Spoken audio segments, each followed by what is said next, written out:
Imagine, right, you are walking into this dark, completely sealed mountain cave. Oh, wow. Yeah, just pitch black. Exactly. And you're holding a torch, you're stepping carefully over all these uneven rocks, and you're expecting to find, like, maybe a bear's den or just empty Right, darkness. just a normal damp cave somewhere. Yeah, but instead you turn a corner and you see something that just completely shatters your entire understanding of reality. I mean, that sets quite a scene. It really does, because floating 10 feet in the air, right, suspended perfectly in what is basically a complete vacuum, are 7 human bodies. That's a wild visual. And they're swaying gently, completely weightless. Their hearts are stopped, like 0 beats per minute. So no pulse at all. Nothing. They aren't breathing. Their biology is flawlessly, perfectly preserved. And their eyes are wide open, just staring unblinkingly into the dark. It is an incredibly vivid, terrifying image. And, the most fascinating part is that what you just described isn't from some science fiction novel. Wait, really? It sounds exactly like sci-fi. Right. But no, it's actually a precise translation of the biophysics laid out in an ancient text. Man, it's crazy. Welcome to the Deep Dive, everyone. Today we are pushing the boundaries of biology, physics, and, well, human survival. We really are. We've got a massive stack of sources today for y'all. We are starting with the cutting edge of modern preventative wellness. So we're unpacking the exact cellular mechanisms of fasting, insulin control, and what modern life is, like, actively doing to our visceral fat. Which is a lot, unfortunately. Oh, totally. And from there, we are jumping into an incredibly detailed scientific analysis of a 1,400-year-old Quranic text regarding the people of the cave, or the Ashabi Kahf. Right, the famous historical account. Exactly. And we're going to trace the biology described in that cave all the way to NASA's multi-billion-dollar present-day research into deep space exploration. It's a huge journey. It is. We are looking at what it actually takes to hit the pause button on the human clock. But, before we dive into the text itself, it is crucial to establish the parameters for this analysis. Yeah, that's a good point. We need to lay the ground rules. Because we are dealing with religious and historical source material alongside, modern astrophysics and advanced physiology. So this deep dive takes no sides. Right. Completely impartial. Exactly. We are not here to endorse, debate, or validate the theological viewpoints of the sources. Our goal is strictly analytical and, well, scientific. We're just looking at the mechanics of it. Yes. We are treating this 1,400-year-old text as a fascinating lens to examine the biology of human stasis. We're looking purely at the physical and medical concepts it describes because those concepts mirror some of the most advanced cutting-edge astrophysical theories we have right now. Okay, let's unpack this. Before we can even begin to understand how a human body could theoretically survive for centuries in a state of, like, levitating suspended animation. Which is a huge leap, yeah. Right. We have to look in the mirror first. We need to understand the baseline for you and me. How do our bodies naturally decay? How do they process fuel? How do they repair themselves on a normal Tuesday? Yeah. Exactly, because according to the health and wellness sources we reviewed, the modern human baseline isn't actually a state of health. It's a state of constant blaring biological emergency. That is a very apt way to frame it. Our baseline today is basically chronic metabolic overdrive. We're just running hot all the time. We are essentially running the machinery of our bodies at a redline RPM from the moment we wake up until we go to sleep. And the primary villain driving this internal crisis, according to our modern health sources, is visceral fat. Okay, visceral fat. We hear about belly fat all the time, right? Usually in the context of, like, fitting into jeans. Right, the aesthetic side of it. Yeah, but the source makes it clear this has absolutely nothing to do with aesthetics. Visceral fat is a unique active enemy. It's not just a storage unit for extra calories, is it? Not at all. I mean, subcutaneous fat, the fat just under your skin that you can pinch, is mostly passive energy storage. Okay. But visceral fat is entirely different. It is the fat that wraps tightly around your internal organs. It encases your liver, your pancreas, your intestines. So it's deep inside. It lives deep inside the abdominal cavity. And unlike subcutaneous fat, visceral fat is highly metabolically active. It functions almost like a rogue alien organ inside your body. An alien organ? That's terrifying. It is, because it constantly secretes inflammatory cytokines. Okay, cytokines. I've heard the word cytokine thrown around a lot, especially since 2020. But let's break that down for me and the listener. What exactly is a cytokine, and why is it so bad that this fat is pumping it out?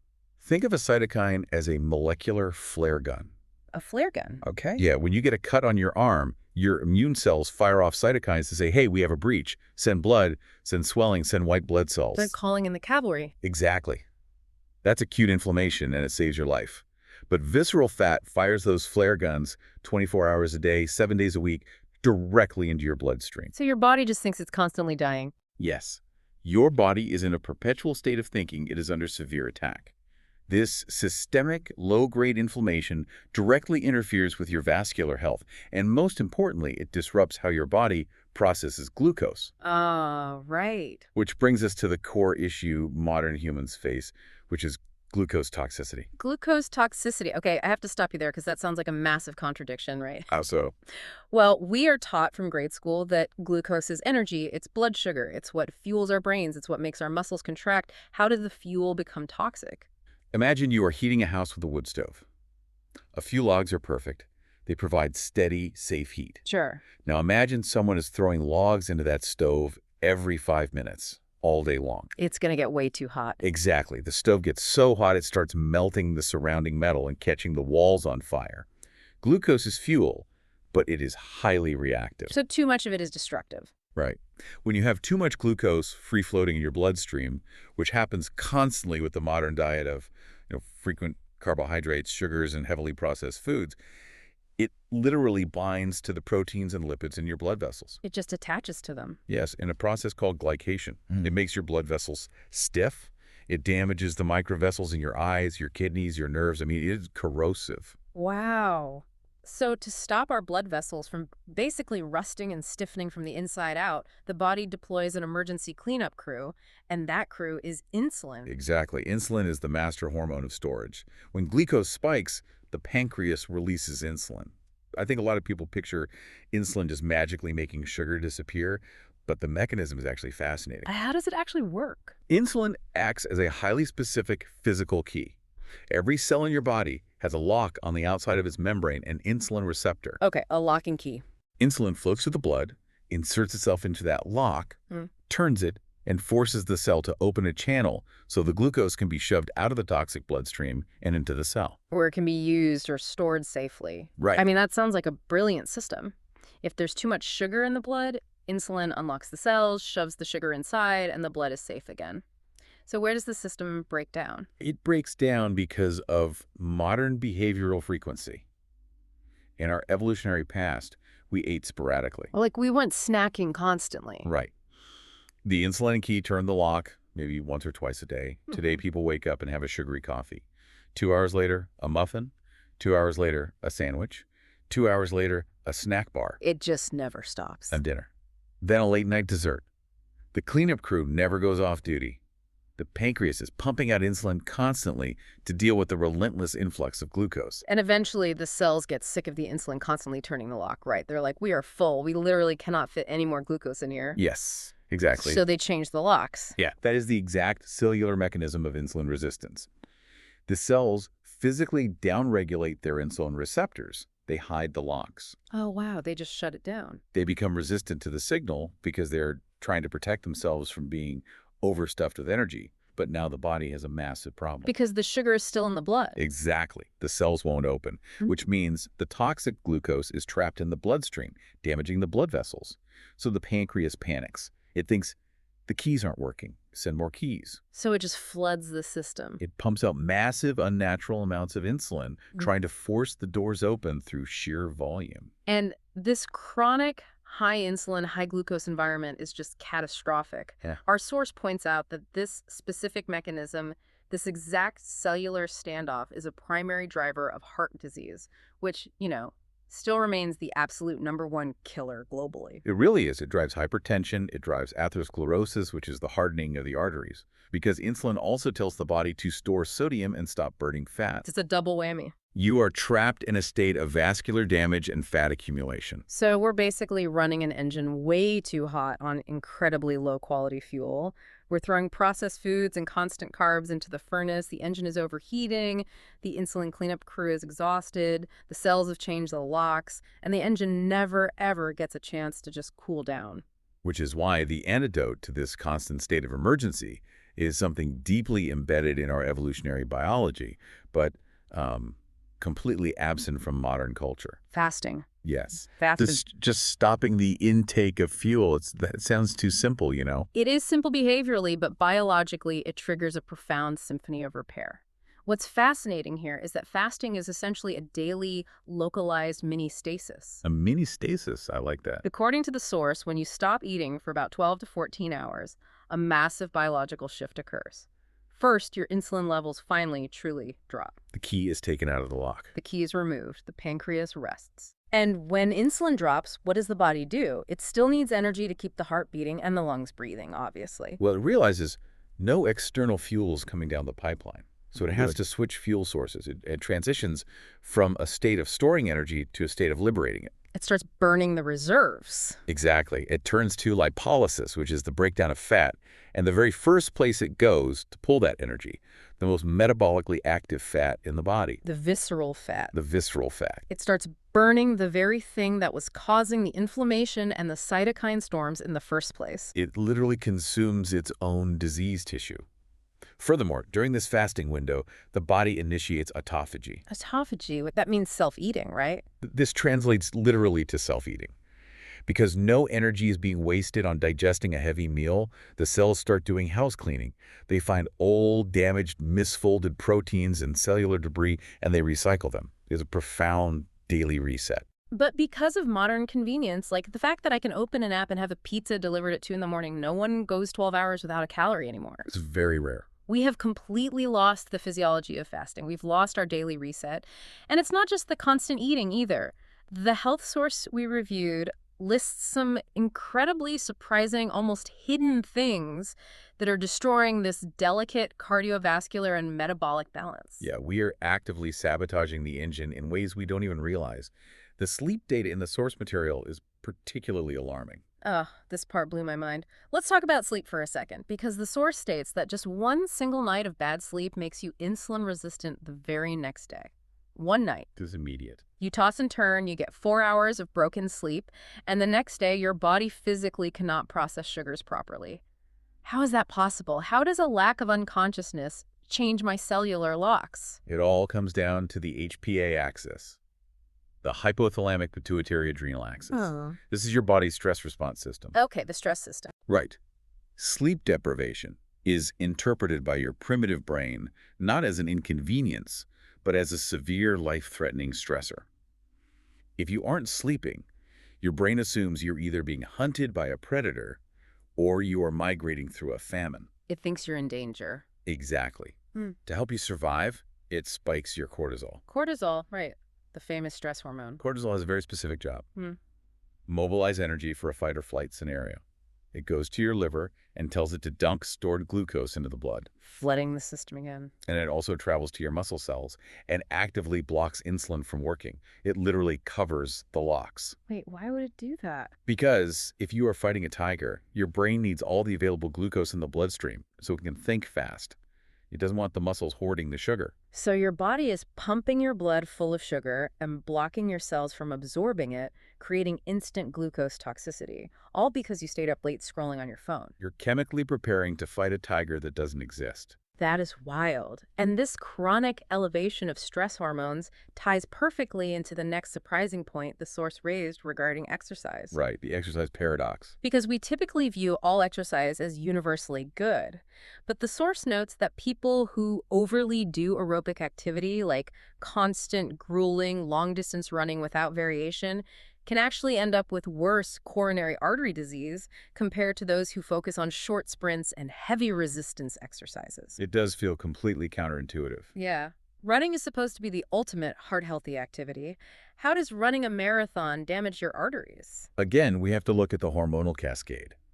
A short, intense sprint or lifting a heavy weight stresses the body, but it's an acute anaerobic stress. It's quick. Right. It triggers a brief spike in adrenaline, followed quickly by a massive release of human growth hormone and testosterone during recovery, which rebuilds tissue and creates metabolic resilience. So the sprint tells the body, hey, we escaped the danger, now let's build back stronger. Exactly. But sustained, long-duration cardio jogging at a moderate pace for 2 hours mimics the stress of being constantly hunted. It elevates cortisol and keeps it elevated for hours. Oh, man. If you do that every day, You are bathing your cardiovascular system in a chronic stress hormone. Cortisol increases blood pressure, increases systemic inflammation, and, as we just discussed, drives insulin resistance. Oh. You are wearing down the engine by forcing it to operate in a state of chronic alarm. And then there are the hidden toxins the source brings up, environmental stressors that keep the engine running hot without us ever noticing.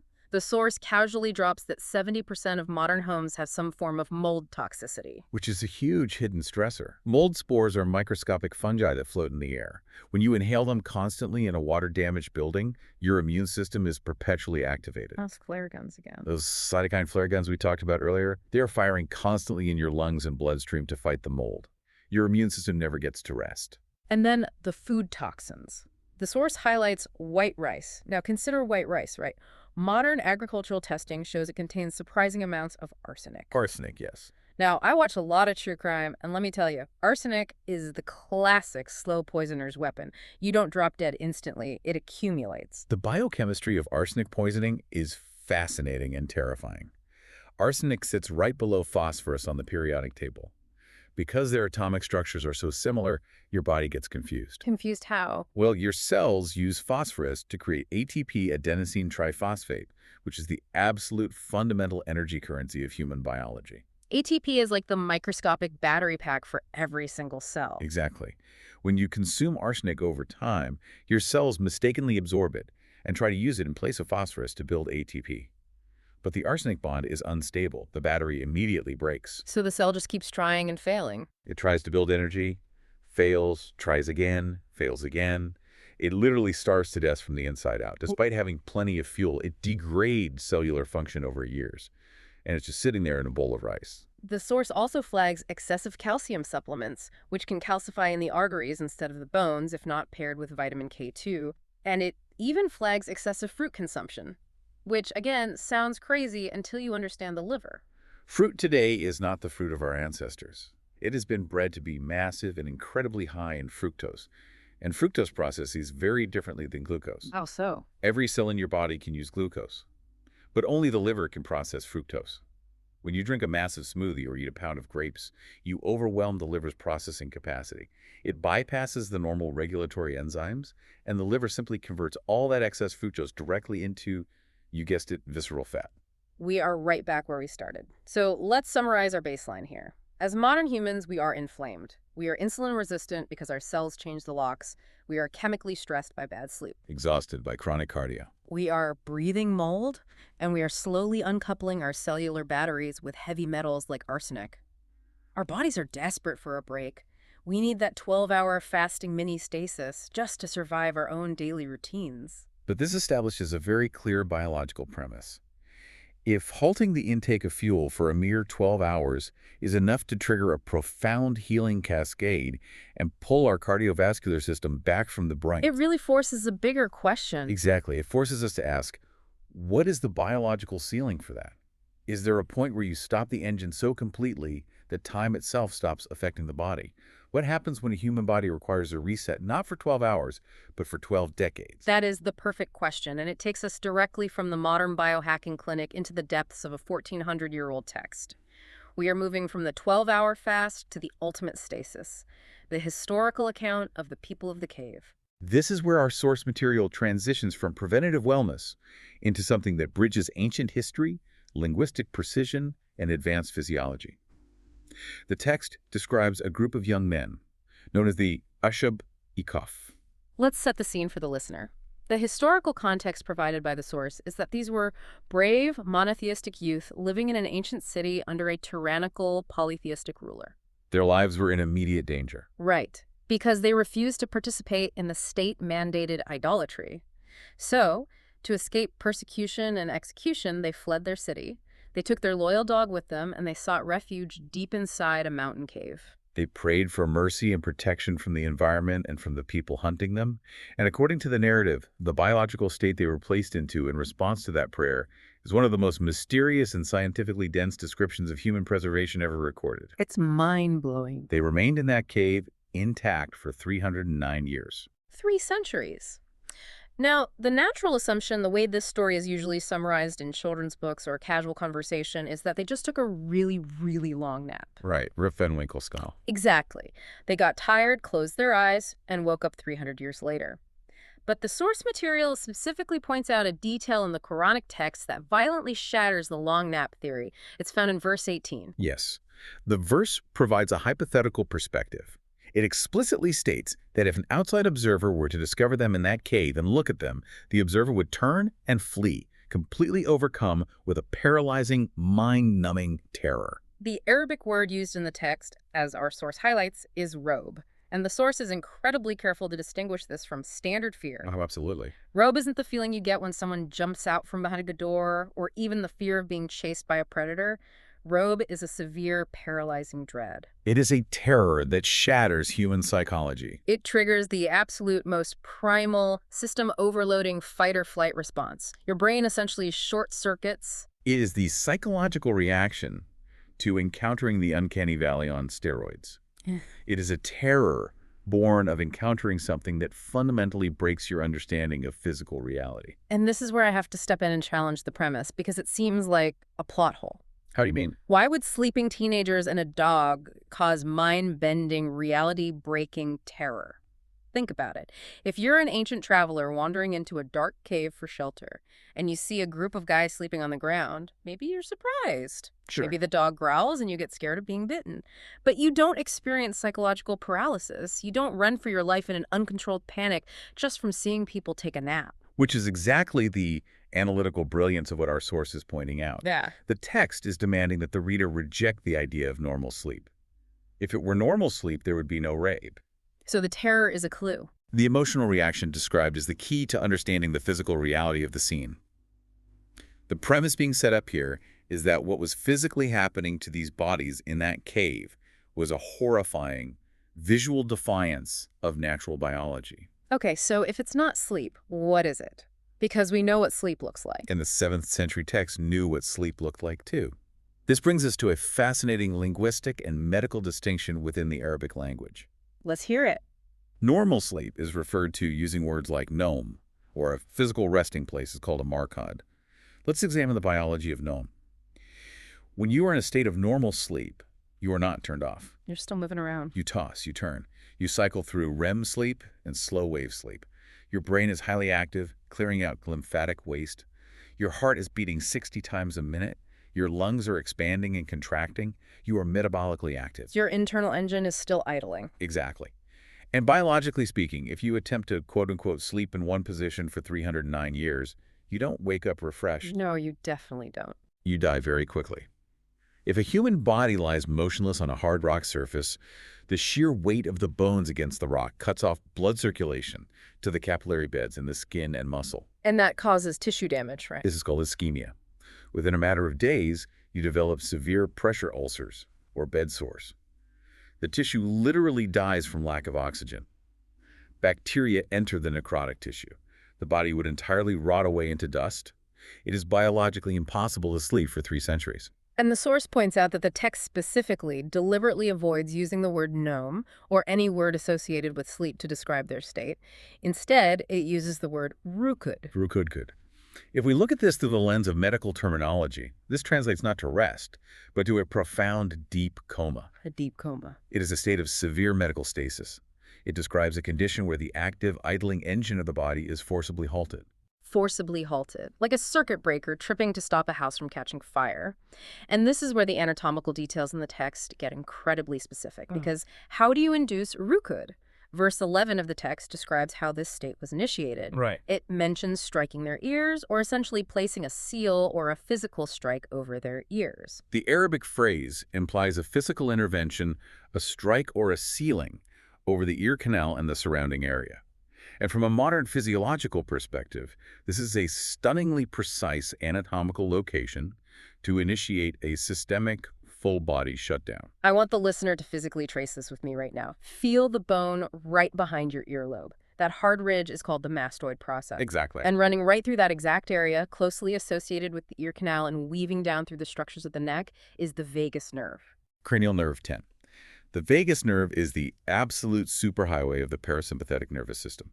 It originates in the brainstem, the medulla oblongata, and wanders all the way down through the neck, branching out to wrap around your heart, your lungs, and your entire digestive tract. It touches everything. It is the master control cable, connecting the brain's subconscious processing to the vital organs. Here's where it gets really interesting. If you apply a highly specific physical strike, or perhaps a perfectly calibrated frequency or pressure to this exact nerve, you don't just make someone deaf, it acts as a biological reset switch. Yes, it instantly overloads the entire nervous system. In modern trauma medicine, a severe blow to the carotid sinus or the vagus nerve area in the neck can cause what is known as vagal syncope. The vagus nerve violently releases a neurotransmitter called acetylcholine directly onto the sinoatrial node of the heart. Which is the heart's natural pacemaker. Exactly. This causes a sudden dramatic drop in heart rate and a catastrophic drop in blood pressure. The brain loses oxygen instantly, causing immediate profound unconsciousness. Our source argues that this 1,400-year-old text is describing a perfectly calibrated, divine intervention on the vagus nerve.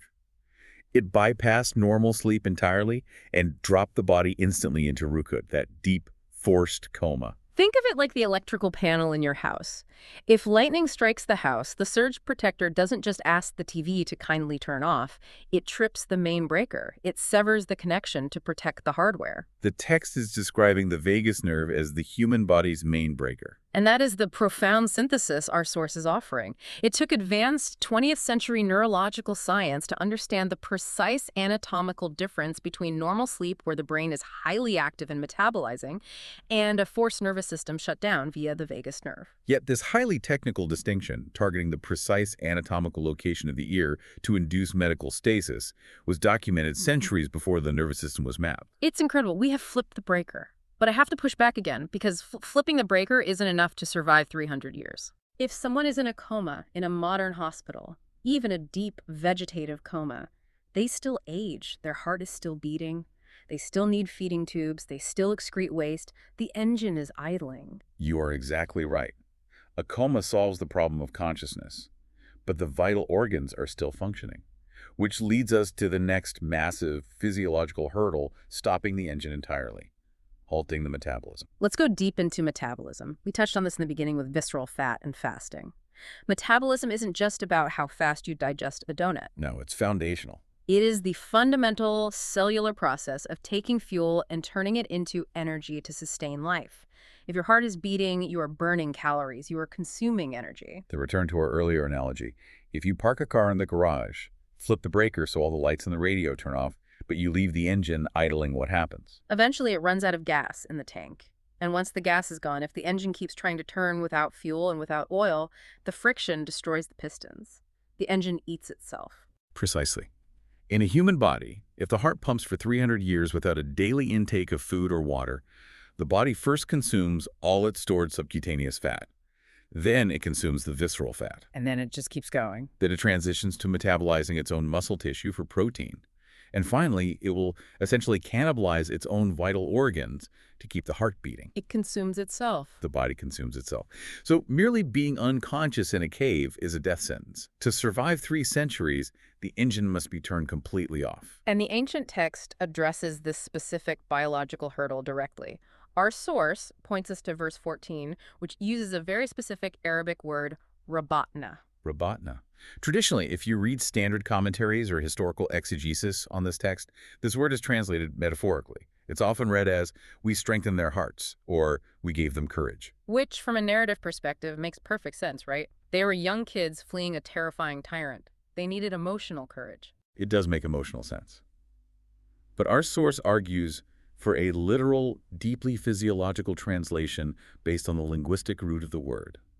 Biologically and linguistically, rabatna means to tie up, to securely bind, to physically halt. You physically halt. In the context of the cardiovascular system, it translates to physically halting the heart and the blood vessels. So we're talking about dropping the heartbeat, not just to a slow, slumbering pace of 30 beats per minute.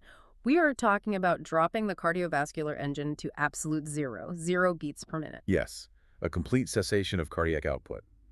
And the physiological cascade that follows a 0 heart rate is the absolute key to centuries of preservation. Take us through it. Let's look at the cellular level. When the heart stops pumping blood, the delivery of oxygen and glucose to the cells instantly stops. Without oxygen and glucose, the mitochondria inside the cells cannot perform cellular respiration. So the battery dies. Therefore, the production of ATP, that cellular battery we discussed earlier, drops to absolute zero. Wait, if ATP production drops to zero, shouldn't the cell just die immediately? How does stasis prevent cell death? Usually when the heart stops, brain cells start dying within 4 minutes. That is the genius of combining RUCUD, the vagal nervous system shutdown, with Robatna, the metabolic halt. Normally, if the heart stops suddenly, the brain panics, floods the system with toxic calcium, and cells rupture because they are desperately trying to operate without oxygen. They're freaking out. But if the nervous system has already commanded the cells to enter absolute dormancy, the demand for ATP drops to zero simultaneously, with the supply dropping to zero. Oh, wow. So because the cell isn't trying to do any work, it doesn't need any batteries, it just freezes. Exactly. And if there's no metabolism, there are no metabolic byproducts, there are no free radicals being generated, there's no oxidative stress. Because the cell isn't functioning, dividing, or producing waste, the DNA telomeres don't shorten. That's incredible. The aging process is entirely flawlessly frozen in place. If we connect this back to our first topic, the modern health crisis, it's like the ultimate mirror image. Today, we are dying from an overactive metabolism. We are constantly feeding the engine, creating insulin spikes, storing visceral fat, wearing out our cardiovascular system with chronic stress. We never stop. We age faster, our telomeres shorten faster because our engine never ever stops revving. But in the cave, the metabolism was entirely eradicated. They achieved perfect biological preservation by hitting absolute zero. It is the ultimate extreme extrapolation of the fasting principle. Fasting for 12 hours clears out the immediate metabolic waste of the day. Halting the metabolism for 300 years halts time itself, biologically speaking. Right. The internal environment is perfectly preserved. Okay, that covers the internal biology. We have struck the vagus nerve to shut down the brain, and Robatna has stopped the heart and zeroed out the metabolism so they don't age from the inside. But I have a major problem with this. They are still physical objects existing in the physical world. You're talking about the external environment of the cave. Exactly. If you leave a perfectly preserved, zero metabolism human body lying on a jagged rock in a damp, earthy cave for 3 centuries, the environment is going to destroy it. You are absolutely correct. Internal stasis is useless without external stasis. And the source material addresses the physics of the cave just as meticulously as it addresses the biology of the bodies. The 2 greatest external enemies of organic preservation are oxygen and gravity. Let's break those down. Our source uses an apple analogy, which paints the picture perfectly. If you take a fresh, crisp apple off a tree, you've stopped its internal biological life. It's no longer growing. Right. If you leave it on your kitchen table, what happens? It doesn't rot from the inside out. It rots from the outside in. Because of oxidation. Oxygen is the breath of life, but it is also highly corrosive to organic tissue over long periods. Oxygen molecules are highly reactive. They steal electrons from cell membranes, breaking them down. So air is essentially eating it? Furthermore, oxygen is what allows airborne bacteria and fungi to thrive, which then consume the organic matter. So enemy number 1 is the air itself, and enemy number 2, as we touched on earlier, is gravity. Even if the body isn't aging internally, gravity is a relentless, crushing physical force. If you leave a mass of flesh and bone on a hard surface, gravity pulls all the interstitial fluids, the blood, and the tissue directly downwards. The weight of the skeleton presses down on the skin that is touching the rock. That sounds agonizing. It completely crushes the microscopic capillary beds. The tissue is starved of surrounding fluid and dies. Now, this is the mechanism of necrosis we mentioned earlier. Gravity literally crushes the body against the earth over time. So internal stasis isn't enough. You need an environmental stasis. You need a pocket of altered physics. And our source points to verse 17, which describes the highly specific location within the cave where they rested. It uses the Arabic word fajwa. Fajwa. In many standard translations, this is simply rendered as a wide space, a large room, or an opening. Just a spot in the cave. But the rigorous scientific and linguistic analysis provided by our source suggests a much more profound physical meaning.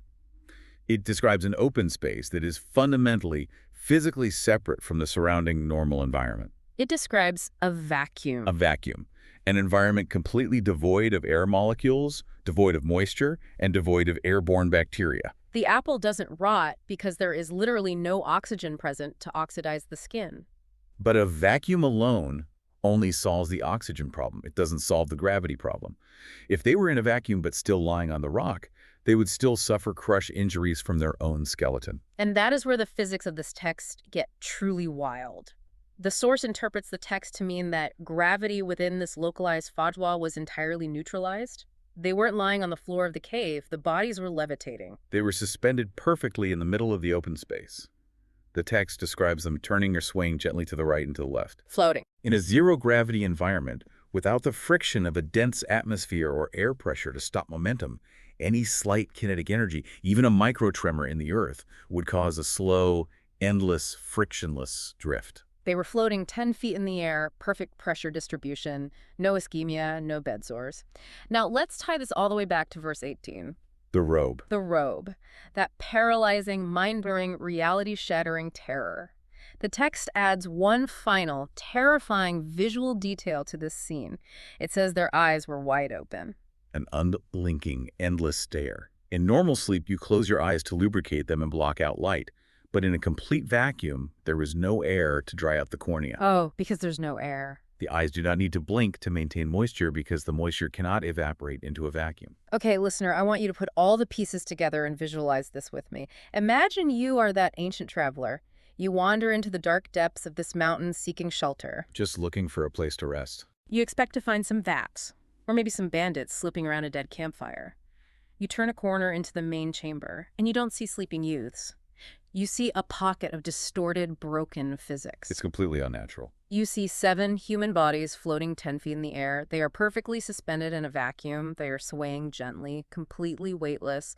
There is no rise and fall of their chests. There is no pulse. They are utterly biologically silent. And their eyes are wide open, staring unblinkingly into the darkness. That is robe. That is a sight that utterly shatters human psychology. It is not the fear of a predator. It is the existential terror of encountering a localized tear in the fabric of physical reality. It breaks your brain. Your primitive brain simply cannot process human bodies existing in a zero-gravity vacuum with a zero metabolic rate. It triggers an absolute psychological retreat. It's terrifying, but it's also incredibly impossibly high-tech. If we connect this to the bigger picture, what we have just described here isn't just a spooky campfire story. Using a zero-gravity vacuum to preserve organic matter by suspending metabolic decay, that is literal space-age physics. Space-age physics in a cave. We are talking about concepts of biophysics, vacuum engineering, and gravity manipulation that were completely unknown to human science until the mid-20th century. Yet they are being laid out as the precise mechanical method of preservation in a text originating from the 7th century Arabian desert. Which is an incredible transition into our final major segment. Because this ancient account of levitating zero metabolism bodies in a vacuum isn't just a historical or linguistic curiosity. According to our sources, this exact scenario is the literal blueprint for humanity's future in space. Let's talk about aerospace engineering and NASA. As humanity looks outward beyond the low Earth orbit of the ISS toward Mars and deep space, we are hitting a massive, seemingly insurmountable biological wall. The Mars problem. A trip to Mars, using our current or near-future chemical propulsion systems, takes about 9 months there and 9 months back. Plus the time on the surface. Factoring in the stay on the planet to wait for orbital alignment, a round trip is roughly a 3-year mission. And keeping a conscious, metabolically active human being alive and healthy for 3 years inside a sealed metal tube in deep space is a logistical and biological nightmare. It's a metabolism problem all over again. It's the idling car in the garage. If the astronauts stay awake, their engines are running. They need fuel. That means they require literal tons of freeze-dried food to create ATP. They need millions of gallons of water over the course of the trip for drinking, hygiene, and radiation shielding. They require an endless, flawless supply of oxygen. Every breath out creates carbon dioxide that must be scrubbed from the air, requiring massive amounts of power. And that's just the intake and exhaust. There's also the profound physical toll of zero gravity on an active waking body. When you are awake and moving in microgravity, your body's cellular builders realize they don't need to maintain structural support. Use it or lose it. Exactly. In your bones, you have osteoblasts, which build bone, and osteoclasts, which break it down. Under normal Earth gravity, the builders are constantly working to reinforce the bone against the weight of your body. But in space, there's no weight. In microgravity, the builders go on strike, but the destroyers keep working. Astronauts suffer severe muscle atrophy and rapid, devastating bone density loss, despite exercising on specialized treadmills for hours a day. The heart muscle itself shrinks because it doesn't have to pump against gravity. So how is NASA trying to solve this? They aren't trying to build impossibly massive ships to carry 10,000 pounds of food and water. They are taking a completely different approach. They are trying to turn off the astronauts. They want to pause them. They are currently spending billions of dollars researching cryosleep or induced torpor. Induced torpor is the holy grail of deep space travel. The goal of this medical research is exactly what we just broke down in the cave. NASA wants to figure out how to safely and artificially drop a human's core body temperature. So making them cold. By inducing therapeutic hypothermia, thermodynamics dictate that cellular activity slows down. For every 1 degree Celsius drop in core temperature, the metabolic rate decreases by about 5 to 7%. They are trying to induce Rukud. They are trying to find the technological equivalent of striking the vagus nerve and applying Robotina to halt the metabolism without freezing the water in the cells and bursting them. Precisely. They use heavy sedatives to bypass the hypothalamus's natural shivering response, because shivering burns massive amounts of energy to create heat, and then they slowly cool the blood. And if they pull it off? If you can put an astronaut into this deep, suspended metabolic stasis, the mathematics of space travel completely change. The oxygen requirements drop to a tiny fraction of a percent. The caloric food requirements vanish entirely. They just need a slow IV drip of basic nutrients. That solves the weight problem. The severe psychological stress of being trapped in a small box for 3 years disappears. And crucially, the metabolic aging process and the degradation of bone and muscle dramatically slow down. So what does this all mean? Let's take a step back and look at the whole board. It means we have the most advanced, highest-tech space agency on the planet in the late 2020s, dedicating the brightest scientific minds and billions of dollars to artificially replicate a biological state of suspended animation in a zero-gravity environment.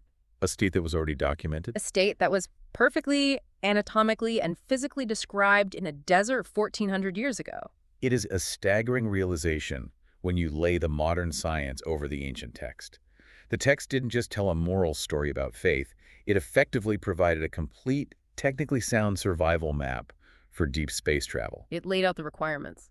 It laid out the absolute physical requirements. You need targeted neurological shutdown, you need complete cardiovascular and metabolic cessation, and you need a zero-gravity vacuum environment to prevent external decay. That is the exact specific triad of survival NASA is desperately trying to engineer today.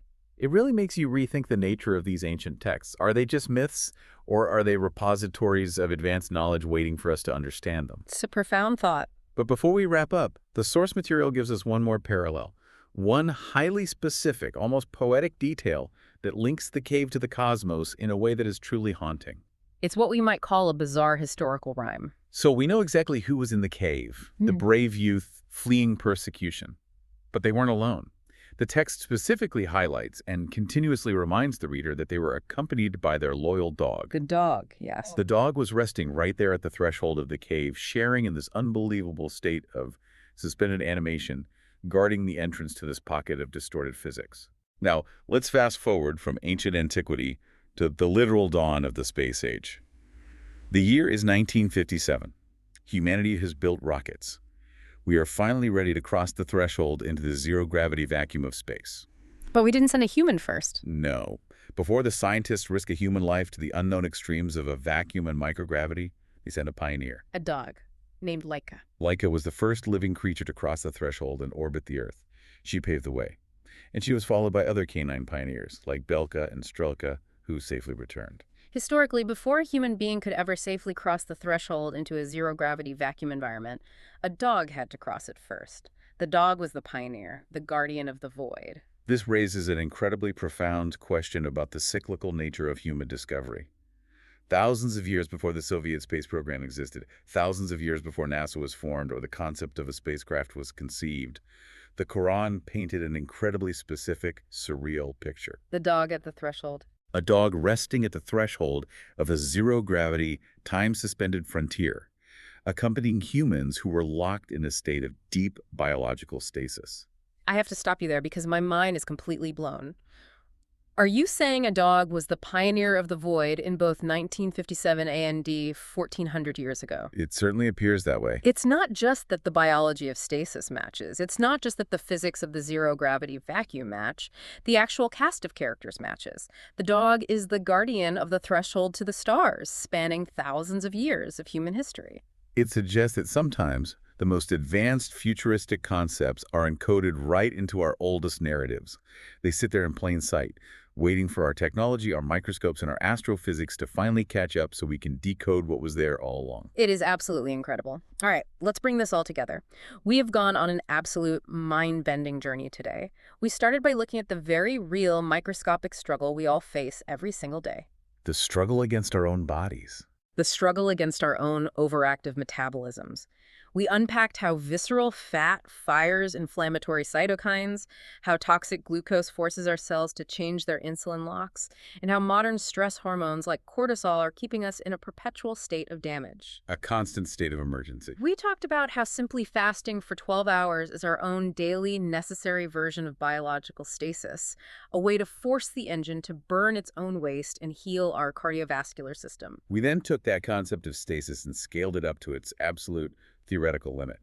We examined the 1400-year-old account of the Ashabi Kahf, not as a simple fable, but as a masterclass in biophysics. We broke down the vital difference between normal active sleep and rukud. A forced medical nervous system shutdown triggered precisely via the anatomical pathway of the vagus nerve. We looked at Ravatna, the literal physical halting of the cardiovascular engine, dropping the heart rate to absolute zero to freeze ATP production, stop oxidative stress, and flawlessly halt the aging process. It's all connected. We visualized the horrifying, reality-breaking physics of the Fajwa, a localized zero-gravity vacuum where bodies levitated to avoid physical ischemia and tissue necrosis, causing that paralyzing primal robe or terror in anyone who witnessed it. And finally, we connected that ancient blueprint to NASA's current multi-billion-dollar quest to replicate this exact phenomenon using induced torpor, metabolic stasis, and zero-G management to allow humanity to survive the long, punishing journey to Mars. And we remembered the dogs. From the ancient cave to the Soviet cosmos, who sat at the threshold of the unknown frontier. It really changes how you look at the concept of rest, doesn't it? Whether it's skipping breakfast to let your cellular locks reset or artificially powering down an astronaut for a 3-year trip to another planet, the biology of pausing life is universally profound. It truly is. But before we wrap up this deep dive, we promised you a final thought, something massive to chew on that builds on everything we've discussed. Yes. Throughout this entire exploration, we focus heavily on the biology of the bodies and the localized physics of the cave. We've talked about how their internal cellular clocks were suspended and how their external environment was a zero-gravity vacuum. Right. But we accept the premise that this cave contained a localized pocket of distorted physics, a literal zero-gravity vacuum on Earth. It begs a much larger, incredibly provocative question about the nature of the universe itself. Right, because modern astrophysics tells us that gravity and time are not separate things. They are inextricably linked. Exactly. Albert Einstein's theory of general relativity shows us that gravity physically warps space-time. Imagine space-time as a stretched rubber sheet. Heavy objects like the Earth create a dent in the sheet, and that dent is gravity. So gravity is just the curve. Time moves differently depending on how deep in that dent you are. It's called gravitational time dilation. Time moves slower the stronger the gravity is. So if the gravity inside that specific Fajwa was fundamentally neutralized, if the dent in the rubber sheet was flattened out, what if it wasn't just their biology that stopped? What if, inside that localized vacuum, time itself was suspended? Were they waiting out the centuries in a biological coma? Or did the universe outside the cave simply age 300 years while they experienced absolutely no passage of time at all? From their perspective, did they just blink? It's a question of localized time dilation. It is a concept as modern and mathematically complex as general relativity itself, yet the conditions for it are hidden right there in the dark of a 7th century text. We'll leave you, the listener, to explore the incredible physics of time dilation and relativity on your own. A huge thank you to all of you for joining us on this deep dive. We hope it sparked some serious curiosity, made you think differently about your morning routine, and gave you a whole new perspective on the ancient science of ultimate survival. Keep questioning, keep exploring the hidden mechanics of the world around you, and we'll catch you next time.